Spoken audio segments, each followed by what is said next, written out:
么充分应用到我们这个新能源汽车的整个设计和这个生命周期里面。好，那好，大家欢迎ESI Group CEO Miss Cristel。Thank you, Dr. Shang. Hi. And thank you for giving us the opportunity to speak at the 2020 World New Energy Vehicle Congress. And I'll be addressing the forum on hybrid twin, on virtual prototyping, and these software solutions that can enhance performance at the vehicle design, manufacturing, and operation level. So let me start with a story. Imagine you're a relatively new player in the world of the automotive supply chain. You make batteries. And imagine that you are bidding for becoming the battery supplier for a very large German OEM and their new generation of electric vehicles. And now imagine that halfway through the bidding process, and the bidding process is not very long, it's about 8 months. So at month 4, the German OEM tells you, we are removing the physical, the real prototype aspect of our bidding system. The evaluation of our choice, the evaluation of the performance of the battery inside of our vehicle system will be done entirely virtually. Well, that's what happened to Ferris's. And believe it or not, they won a 10 billion, actually more than a 10 billion euro contract with Daimler-Benz. And this is what they had to say upon winning the contract. The head of the whole program conducting the bidding process went out of his way to tell us that the mechanical simulation was an instrumental part in helping us get the design approved. We could not have done that without ESI. Our partnership with ESI is truly strategic in bringing our simulation capabilities to a global leading standard. So how did that come to be? How did that come to be that a first-time bidder in a established OEM process, in partnership with a medium-sized CAE player, wins such an important disruptive contract in a very disruptive setting? Well, that's what I'm going to spend the next 18 minutes or so explaining and sharing our journey. So first, I should say a few things about our company. ESI Group is 47 years in business, over 20 different countries, 1,200 employees, and 19 R&D centers. I'm sitting in one of them here in the Silicon Valley, but 2 of them are with you in China, in Beijing, and in Shanghai. We made our mark in the world in the mid-'80s when we initiated and pioneered predictive simulated automotive crash testing. And that's what it looked like in the 1980s. These models that you see to the left of the slide are actually part of an exhibit now here in the Silicon Valley where I sit at the Computer History Museum. Well, now look at what it looks like in 2010. This is not a movie. This is a rendering of a frontal or side frontal simulated crash test on a German vehicle on an Audi. And the picture to the far right is the picture of our chairman and our founder, Dr. Cristel de Rouvray, who's the lead author on this paper that I'm presenting today. For time reasons, he could not join us, so I have the great honor of presenting on behalf of our entire company. Well, that's what it looks like in 2010. You want to see what it looks like in 2019? This is it. Here you have the numerical representation of the car to your left. This is a mid-market car on the French market from Renault. And what do you see? You see, of course, the full structural crash test, models that are, not imagine how large they were. They could become back in the 1980s when we started this. Airbags, multiple passengers. And what's actually most remarkable on this slide is the sentence, first time right. What that means is that this vehicle that you see was released onto the market with only one physical crash test. The first car off the assembly line was crash tested in order to earn the 5 stars at the Euro NCAP. The second one off the assembly line was for sale. You have to compare this to traditional vehicle development of any energy type, right? Internal combustion engine, electric, any other type of new energy. you have to combine this to compare this to what is traditional, meaning hundreds of prototypes used in the development of a vehicle and tested. Many of them crash tested, compared to just one, right? And this is important because our business, which is virtual prototyping, is thus not the same as simulation. As you know, simulation tools have penetrated all of our industries, right? For certain transportation and automotive. The past decades have seen a growing adoption of numerical simulation. And yet, we as industry still rely heavily on physical or on real testing. I once read a study according to which for every $1 spent on simulation, $7 were spent on real testing. So we know that, that the spread of simulation is not the same as emancipating from real tests.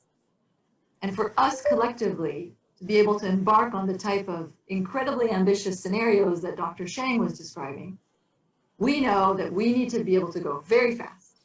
And we also know that we need to be able to project ourselves into a world that doesn't exist today and that didn't exist into the past, and we need to emancipate from real testing. Let me tell you a little bit more about that world that we inhabit now. It's the outcome economy. And the outcome economy is about results, right? We don't sell cars, we sell mobility. And we don't sell any type of mobility. We sell mobility that is supposed to respond to socially mandated outcomes, results. And this is what industry is responding to, and it is what is creating immense transformation motion inside of our industry. So the word outcome economy is actually relatively recent. It was coined by an MIT professor in 2016, Joseph Barkai, and he used a really neat analogy. He said, what people need is not a drill. They don't need a toolkit. What they need are holes. They need a hole of the right size at the right place. And I think it's easy for you to apply this reasoning to our industry, to the topic of today's conference. Right? What we want mobility that's safe. We want mobility that's comfortable. We want mobility that's reliable, right? We want lasting battery ranges. And of course, we want all of this in the new energy style, meaning low environmental impact. And now you start seeing these outcomes. Those are the outcomes we want: safety, comfort. And their interoperability, their interactions are the critical challenge for new energy and electric vehicles. Because in getting first to market, you have to figure out all of these outcomes. And once industry has started committing to outcome, right, versus committing to product, industry starts also becoming imaginative with respect to the business models. Now we're not just selling cars, vehicles anymore. We're potentially selling the results. And so I like to use an example that comes from France. This is a startup in France. And not only do they not sell cars, they don't even sell mobility. What they sell are built-in, portable micro factories that can be shipped across the world to serve small markets, markets that don't have the big vehicle distribution infrastructure. You can assemble your car, it's flat packed, it's like IKEA. You can assemble your car locally, and this company sells licenses to these micro factories.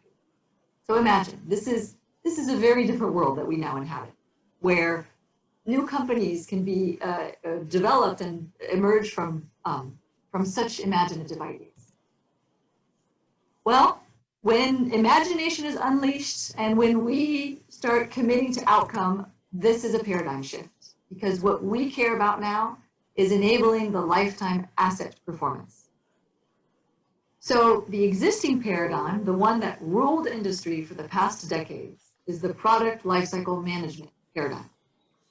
The one that we need towards evolve to is one that we at ESI, we call the PPL, the product performance lifecycle, where the challenges of the existing paradigm are to design, manufacture, and certify a new product.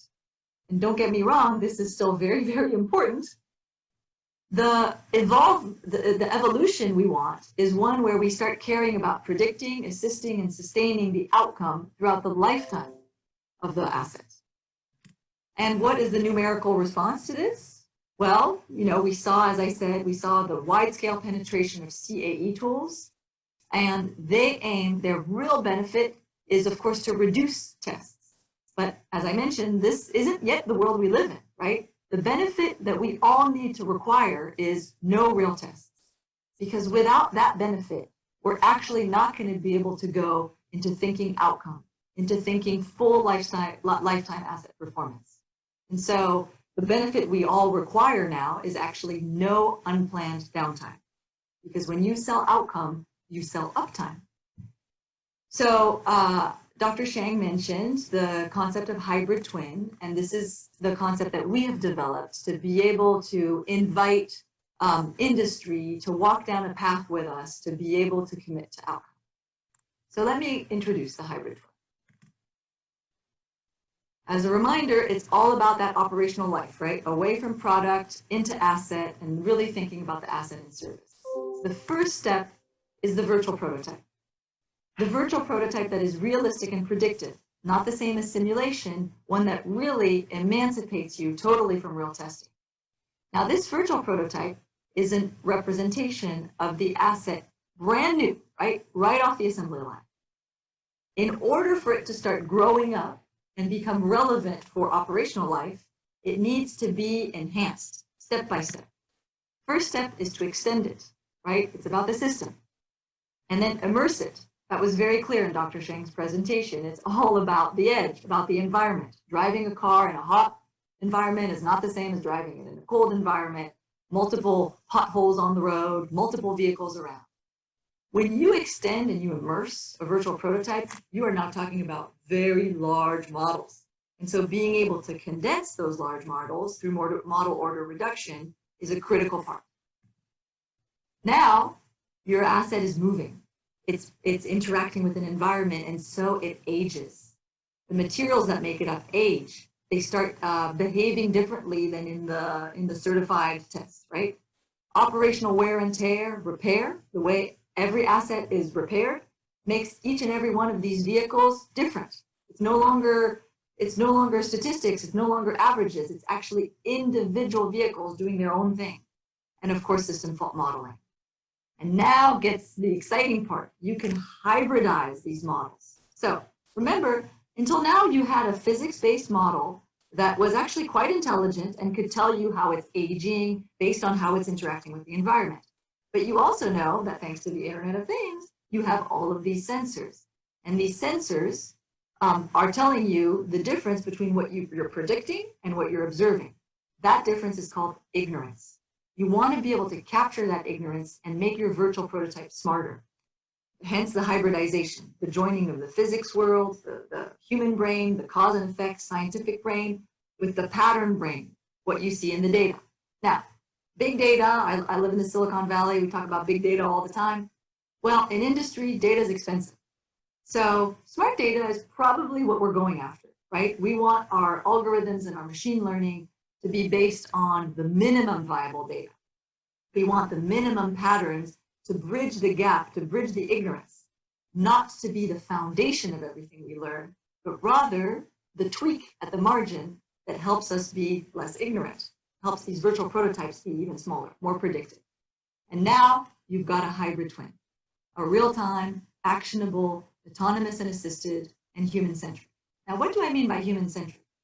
What's very exciting about these hybrid twins is that some of them will live inside the sensors. Some of them will be pure embedded software that makes decisions in a algorithmic type of way.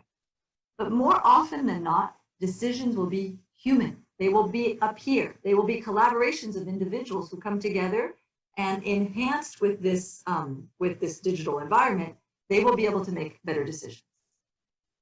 For enabling, here again, industry to commit to outcomes step by step with the art of modeling, which is the predictive and realistic virtual prototype, with the art of decision making, which is the hybrid twin enhanced for human-centric decision. Oftentimes it's easier to understand something with an example, so let me give one. So here you have an embedded piece of software. You see it at the bottom. I'll explain a little bit later, but an embedded piece of software whose sole mission is to optimize between the cooling of the cabin, so the comfort of the passenger, the cooling of the components, that is critical for safety and for performance, right? And then the range of the vehicle, the range of the battery, how far can you go? And this demonstrator piece of software, which is live in a Fiat 500, managed to increase driving range of an electric vehicle by 40%.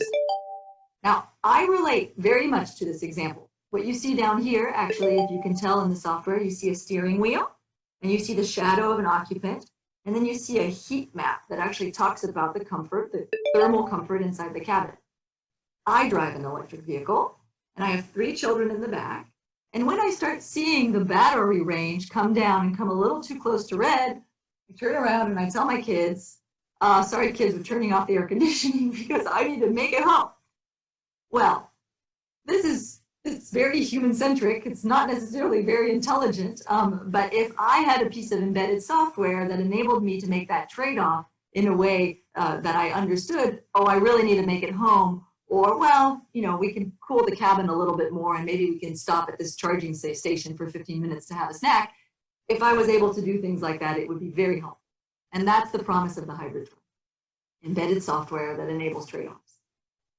So you're probably thinking, well, gee, the environment is the critical factor here, right? Because every vehicle ages and operates differently according to the climate, according to the road conditions, according to the driving conditions. And you're exactly right. Environment is critical. The ability to model the environment is what is going to make these pieces of embedded software so powerful. Whether it's water, right, fluid-solid interactions, so you see deep water conditions, shallow water conditions. It affects, of course, the drivability, but it also affects structural things like underbody rupture, corrosion, thermomechanical fatigue. And here again, these are not movies. These are renderings of computations. Below, what you see is literally when the rubber hits the road, right, the tire hitting the road, tire deformation, and the way it affects the suspension and the tire footprint. The fact that all of this is possible, that it can be condensed, very small models for real-time decision-making, this is critical to our ability to deliver hybrid. So now you must be wondering, well, how do you walk that path? How do you go down this step-by-step journey to be able, for industry to be able to commit to outcome? And here my answer is very human. I showed you all the technology, but at the end, it's really about how we deploy it to create value. And the Fiat example I had given you was a project that was done with 14 partners. And this is very important in the approach, right? It is a co-creation approach. We have branch offices across the world, including a multi-decade activity in China and in Germany, with local specialists in predictive modeling for co-creation with customers. And co-creation is the customer, it's us, but it's also the ecosystem of university and science that we anchor in to be able to refine these models to the point where they really are predictive. So we have a globally recognized scientific committee. And to the right here, you see the picture of Dr. Francesco Cinesta, who's the director of and president of our scientific committee, and who is a world-renowned authority on computational mechanics. He was recently the recipient of the Zinkowitz Award, which is the highest honor that the International Association of Computational Mechanics gives away. And he was also the recipient of France's highest honor, scientific honor, last year. And thanks to this scientific committee and the stature of people like Professor Cinesta and collaborations that we have created over the decades, we have a relevant and local and global ecosystem that all of our customers can tap into to walk this path. So of course, I feature here our strong academic ecosystem in China, and Dr. Shang, your university is right there, right in the middle, Tsinghua, nice purple logo. But we also have in multiple regions and provinces, we have deep relationships with universities to help our customers enhance their models. And of course, this is true globally. We have partnerships with several universities around the world, in addition to these collaborations that I mentioned.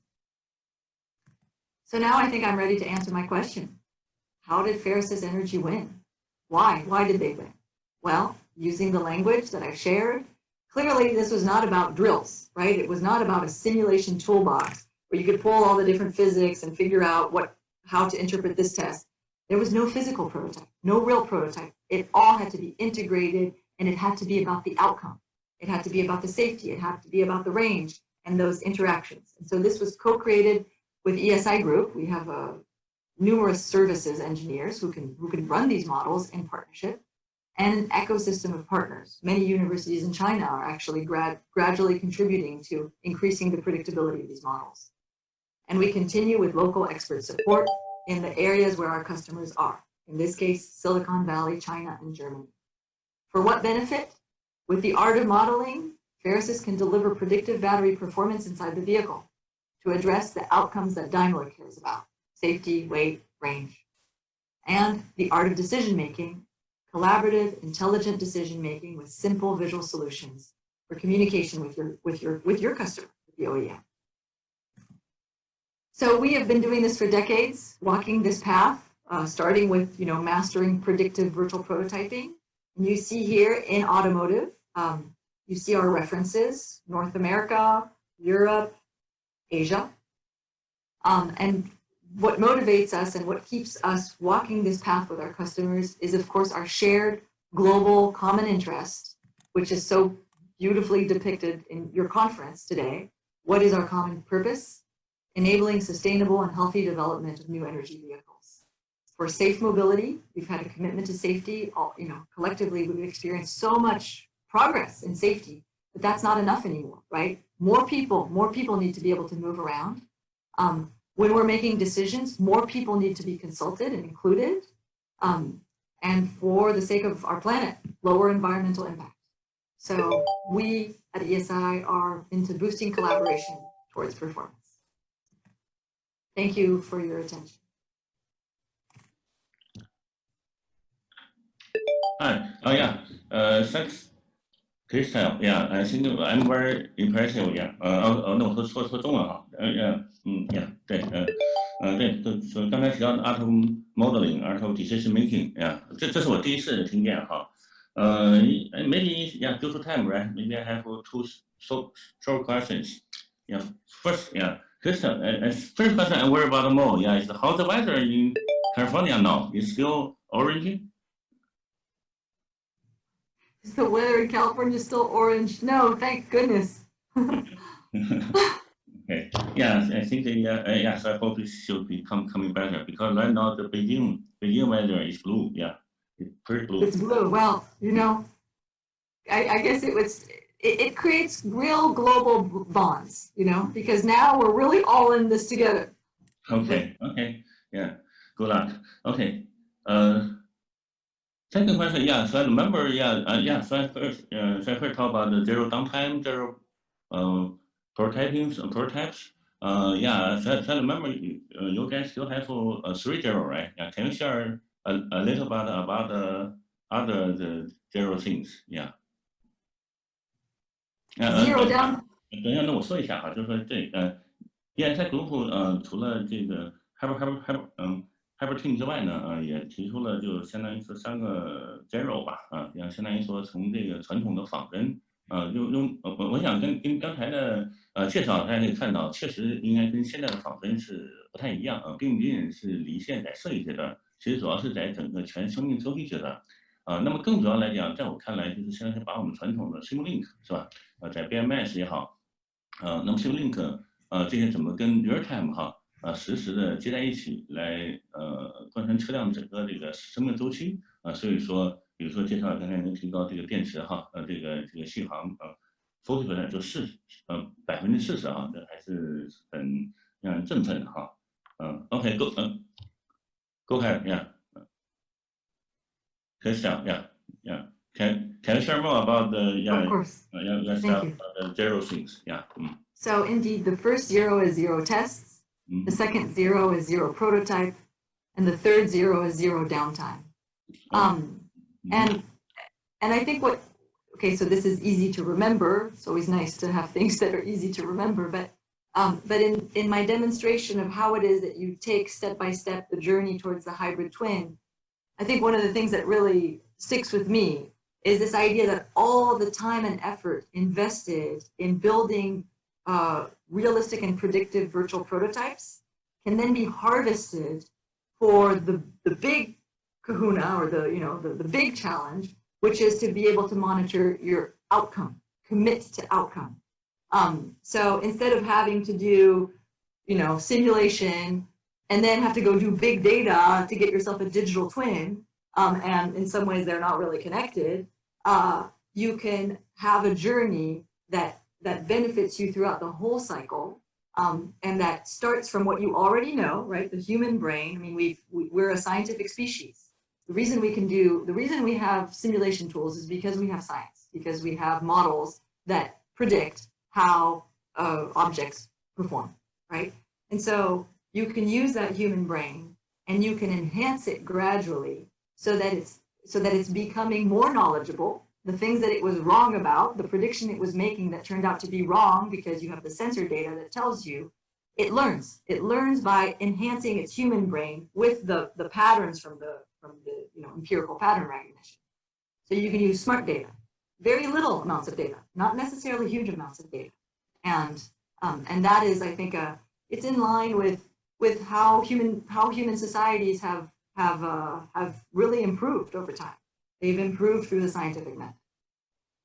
Okay, yeah, thank you very much. Yeah, 因为时间关系啊，那么今天就提问就到这里啊。那再次感谢哈，再跟 ESI Group CEO and ESI Group 分享他们的观点和对行业的认识啊，多谢，好，谢谢。那好，我们